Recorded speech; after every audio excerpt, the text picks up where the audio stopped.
thing in my mind is, I know the young brother is in the movie, and he's British. So there are a lot of black British actors that work in this country. All the time. So I tend to wonder, what would that movie have been with an American brother who really understands that in a way? Because, I mean, Daniel grew up in a country where, they've been interracial dating for 100 years, know. And I'm sure the director helped, and, some things are universal, but everything ain't. That's right. Which is one of the things about Selma and some other things. I go, well, there's some brothers from America that could have been in that movie that would have, had a different idea about how that works, or about how King thinks. Light nigga, dark nigga, faux nigga, real nigga, rich nigga, po nigga, house nigga, feel nigga. I was really disappointed with those comments. You know what I'm saying? It's like, we are dissected as a people. Why dissect us even further by a comment as stupid as that? Black actors, if you like, all over the world, look at Samuel Jackson as an example of a great actor who happens to be black. So the idea that he can dissect us into, well, English actors that are black are stealing roles from American actors is really ignorant, and is the stuff made of things that divide us, not stuff that pulls us together. Still nigga.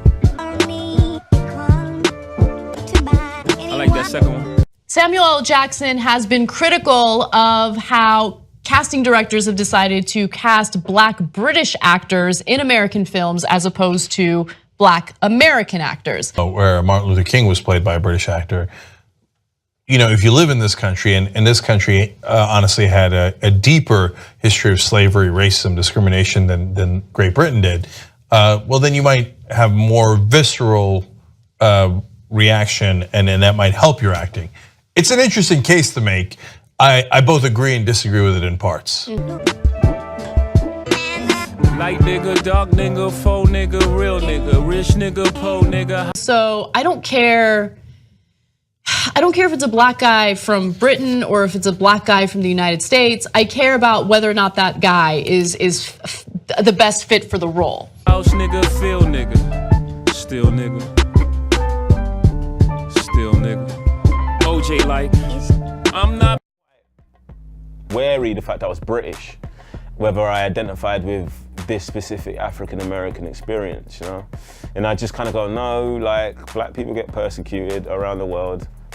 Like, the arc of it kind of felt like it's just how racism feels like. You kind of, because it starts with, have I got the right to be offended right now? Because someone said some slick shit.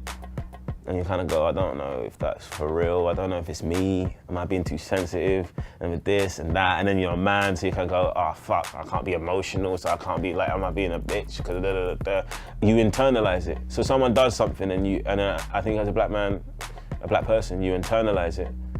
And then it manifests in a really seemingly random occasion as rage. And I think the arc of Chris is a deterioration, the unraveling of his psychological well-being because of racism.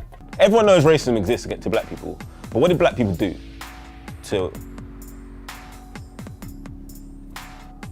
what did black people do?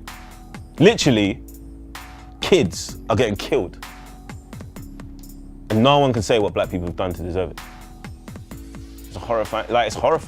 I remember I was in Albuquerque. I don't watch the news, but then I turned the TV on. It was one of the incidences, and then like they were playing a CNN interview with the mother and the uncle of the deceased, and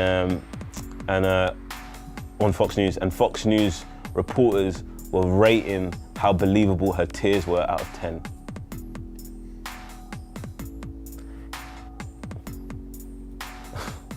That shit's horrifying. Black, I'm OJ. Okay, house nigga, don't fuck with me.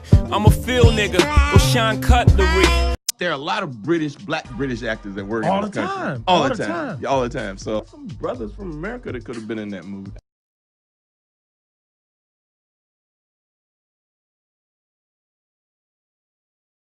We are dissected as a people. Why dissect us even further by a comment as stupid as